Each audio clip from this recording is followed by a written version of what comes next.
Well, my name is Johnny Rukab. I'm from Jacksonville, Florida. I was uh, I was born in Jacksonville, Florida. I'm almost 71 years old.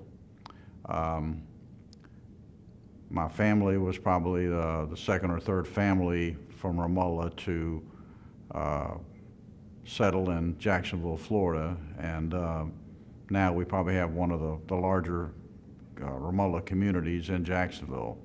So I know a lot about the history of our community and kind of how it was founded and how it had evolved into what it is today. We were the third family to settle into Jacksonville, and it was basically my family was living, in the New York City area, not in New York City, but just outside of New York City, and we were actually just prior to there where they were living in Brooklyn, and my family owned an import business in the 1930s, the late 1930s. They were importing fabric and tapestries and linens and everything from Europe. But as a result of the outbreak of World War II in 1939, it was difficult to get shipments from Europe to America.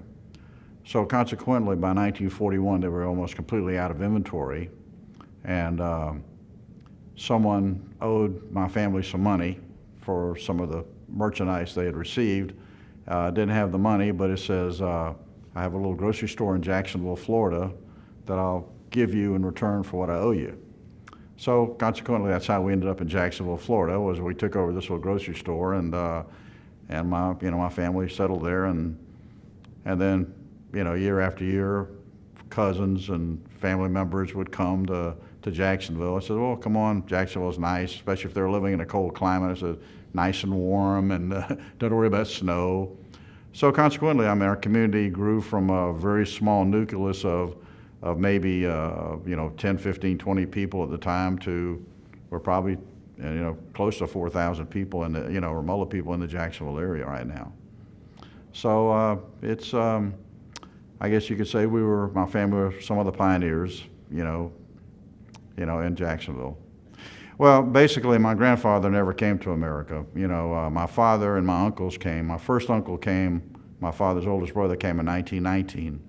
Of course, back then, I think most of the men from Ramallah would come to the States, for a few years ago to make money, and then come back to the old country, which that probably not just Palestinian people. I think all nationalities, because Florida, the U.S. was a land of opportunity.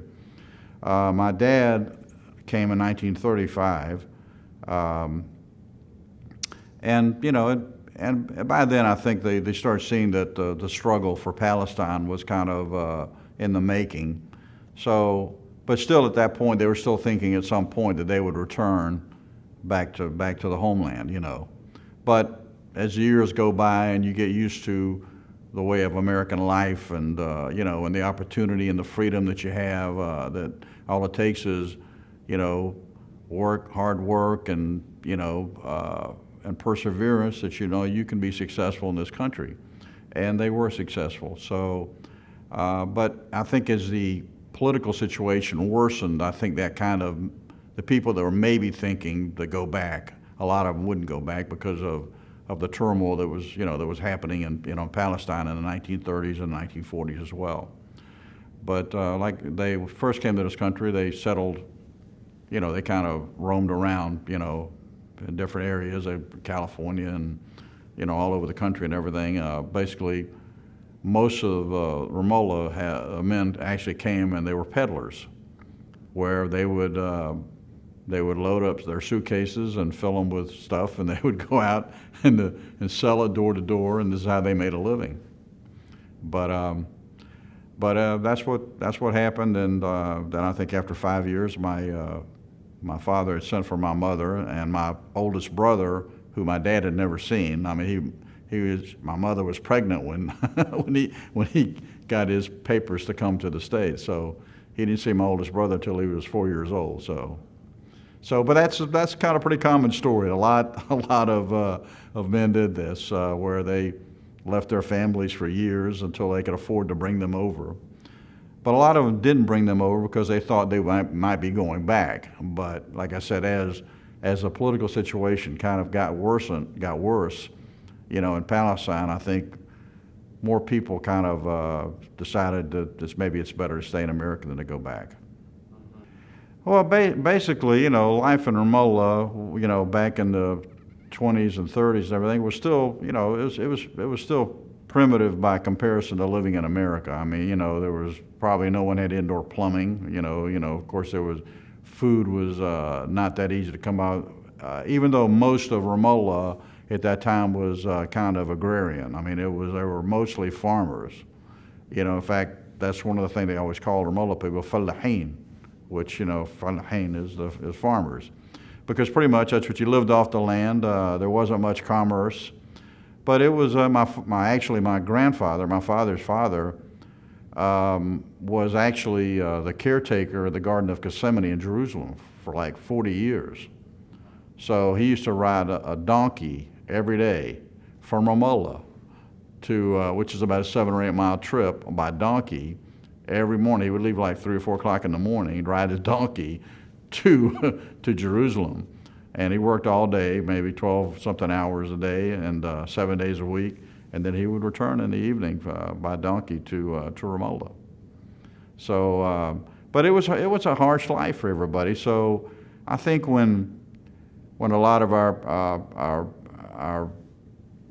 Ramallah men were going to America and then coming back with with money and the stories they told of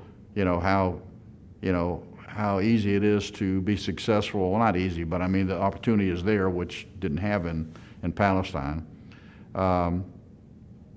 That more and more men would go and would migrate there, and and like I said, mostly had the intent of coming back. But living in Ramallah, I mean, it was pretty harsh. My dad only went to the 6th grade because basically he had to get a job and at 12 years old and help his father make a living, either work in the fields or whatever. I think my dad had all kind of experience. I think he was a shoemaker at one time.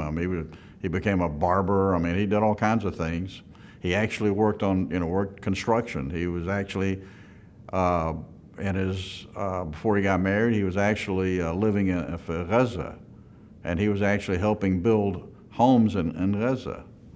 So you kind of did whatever you could do to survive. I mean, that was the key in living in Ramallah at the time was just survival. Whatever you could do to make a living and to provide for your family, you did. I think it's almost inherent in every father is that you want to provide the best that you can for your family. I mean, so it's not just something that's unique to us. I mean, it's unique to anyone. I mean, it's just you want to do whatever you can to provide the best that you can for your family. Food, education, shelter, guidance. I mean, this is what it's about. So, we learned some of the valuable lessons that from my father and my uncles was that just hard work and perseverance.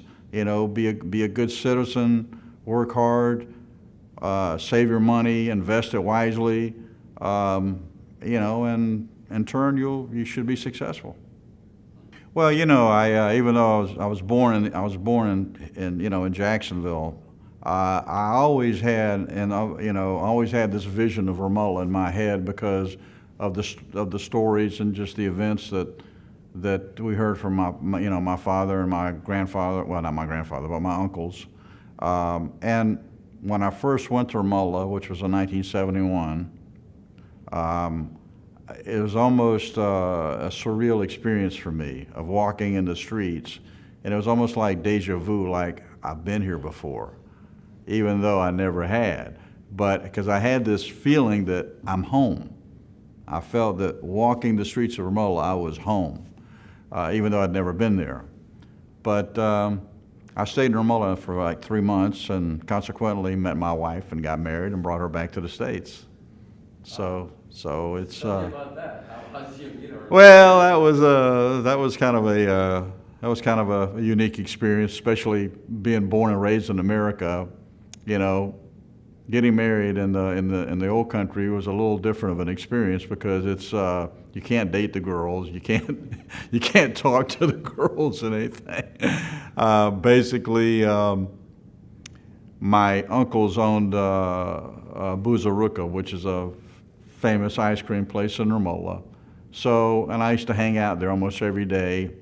And one day, my wife and her sisters came in, and my uncle, who lived there, said, "If you're looking for girls, these girls are the best girls in Ramola."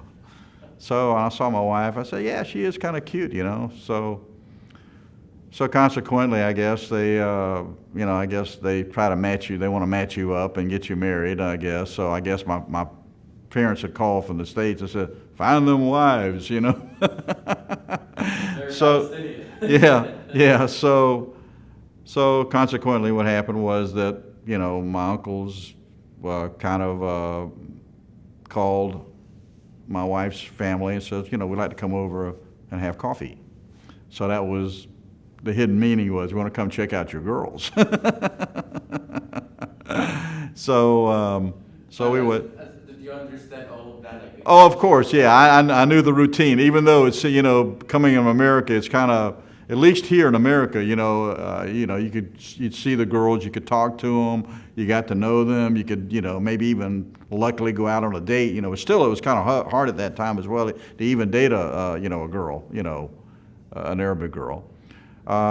But over there, it was like you couldn't even get that far. So it was like, once you can't even talk to them much until you make a commitment. So it was a little scary at the time, and but like I said, we went one evening, and of course, I got to talk to her a little bit that evening, and then it's almost like immediately, well, what's your decision? I said so.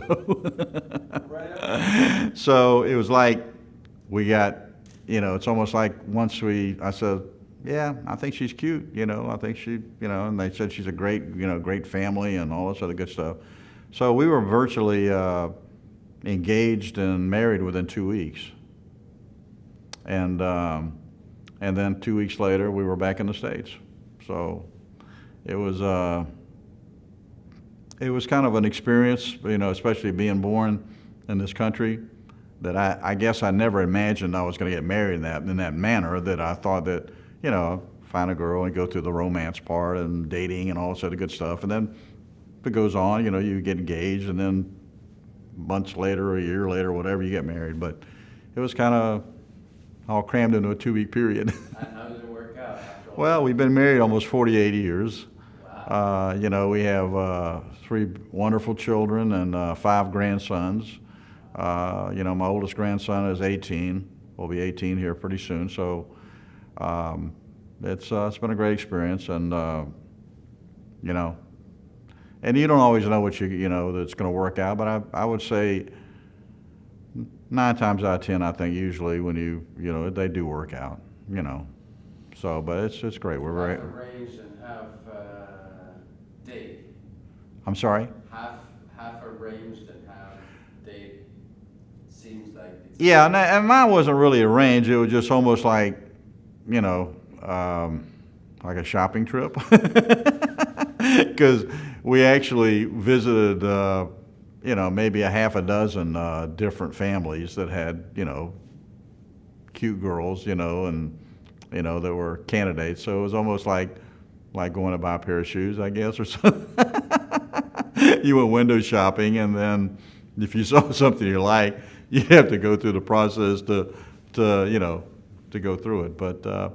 But it was an experience. But thank God, it's worked out, and we've been very happy. And like I said, a couple of years we'll be celebrating 50 years, which is a milestone in America, especially. Having family there already, cousins and uncles that were there, made it easier.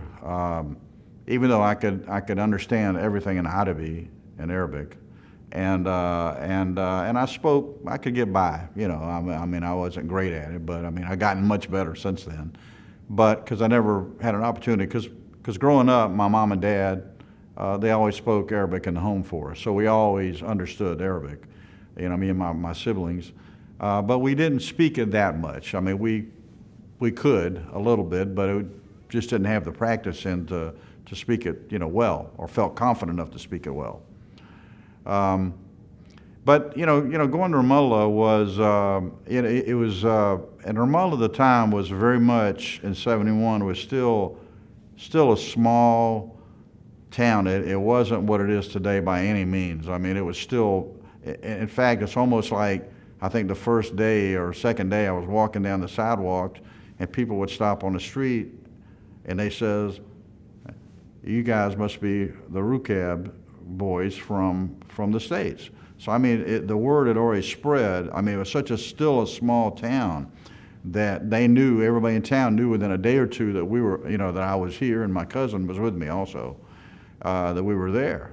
So it's like, but and it was, still a very small town, but I mean, it's not that anymore. I mean, it's like you're like a stranger in your own hometown. It's how you feel because it's such a booming metropolis now with cars and businesses and traffic and people. I mean, the streets are packed with people.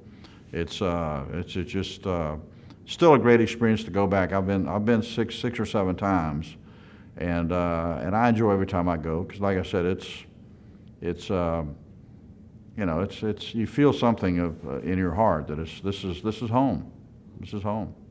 Of course, my wife being born in Ramallah, she talked to them a lot about her experiences in Ramallah of growing up in Ramallah and the things that she could do and couldn't do. And girls were very limited to what they could and couldn't do in Ramallah.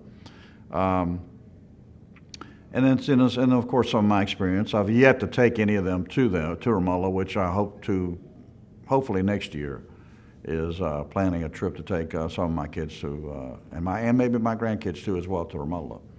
But yeah, I mean, most of the experiences of growing up in Ramallah probably came from my wife, because I grew up here really. When Ramallah was founded, like in the mid 1500s, it was basically a man and his 5 sons. So we are descended from one of the 5 original sons of Ramallah. So, I mean, our ancestry dates back to the founding of Ramallah and the origin of Ramallah. I'm a past Federation president. I was president actually the last time we were here in Washington, 2011. I was actually the sitting president of the Federation. I've been pretty much involved with the Federation, maybe about off and on for the last 20 or 25 years. Probably more so in the last 15 or 20. I've been more involved. I've always kind of attended conventions, even when my kids were little. I would take them to the conventions, and they'd get to meet kids from all over, also. And I get to meet relatives. Really, the Ramallah conventions are not a convention. It's a family reunion. It's you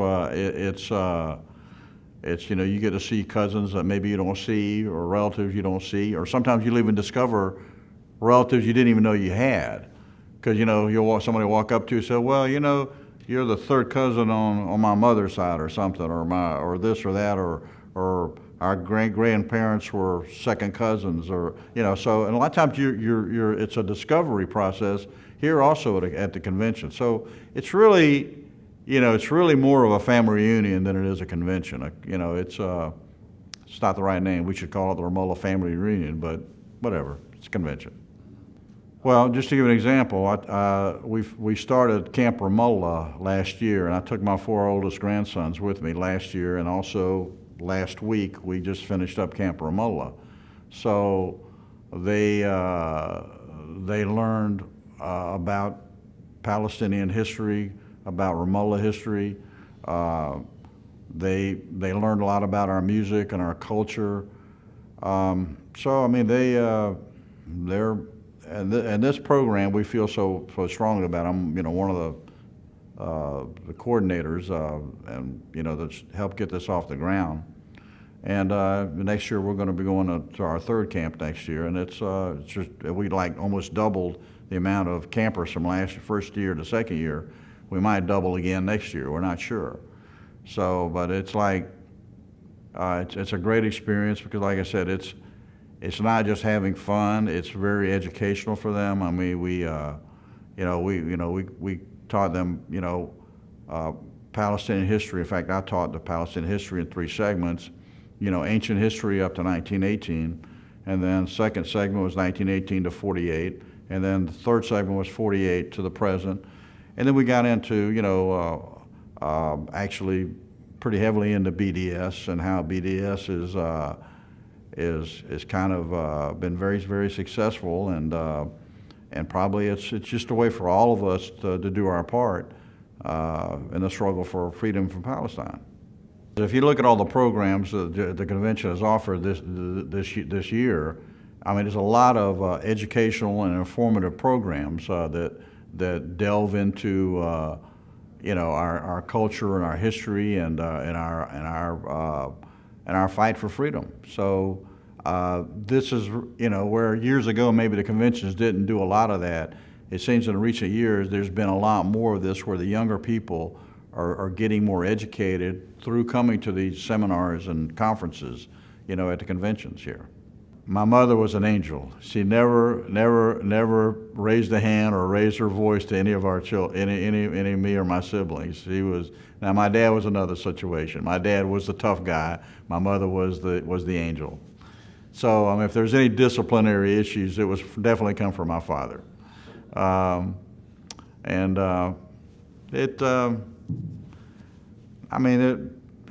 Experiences like, when I was a teenager, or maybe I would, Dad say be home at 11, and if I came late, he'd be chasing after me with a belt. But yeah, and one thing I can say, my dad taught us a work ethic where very early, very young, I was 6 or 7 years old, we had a grocery store. My dad said, well, you want an allowance, come sweep the floor, or come, clean up this or do that or whatever. So he taught us very early to work and to get ahead. It takes hard work. So he taught us good work ethic, and I think it's paid off for all of us. We've done very well, I think. Thank God. The Ramallah Federation is definitely the largest and most organized Palestinian organization. So I think that we probably take the lead in helping Americans and understand the injustice that's happened to the Palestinians. That's been a big obstacle, and I think I have shared a lot of things on Facebook with like a lot of my American friends, in fact, my classmates that I graduated high school with. And a lot of them would respond back when I post some of these articles about some of the issues that they won't hear about on regular TV or in the newspaper. So I think that's kind of a way that's kind of helping get the word out. But it's still it's an uphill battle because the media is not very fair to the Palestinians. The perception that we're all terrorists or this or that or wild animals or whatever. So it's pretty bad perception to overcome. But inshallah, one day that the world will wake up. Well, the rest of the world knows. It's just this country is the one that's not listening like they should be. The American people are going to wake up one day and realize, hey, there's been a grave injustice to the Palestinian people, and they need their own self-determination. And I think at this point I'd be even happy without even a two-state solution. If they just had equal rights like everybody else, they could be an Israeli citizen. But as long as they were treated fairly and equally, I would be okay with that. But the status quo is not sustainable. It's not sustainable, and I think the Israelis know that it's not sustainable. Well, the Israelis that really, are really not in denial and focusing. But hopefully one day there's going to have to be a proper solution to it.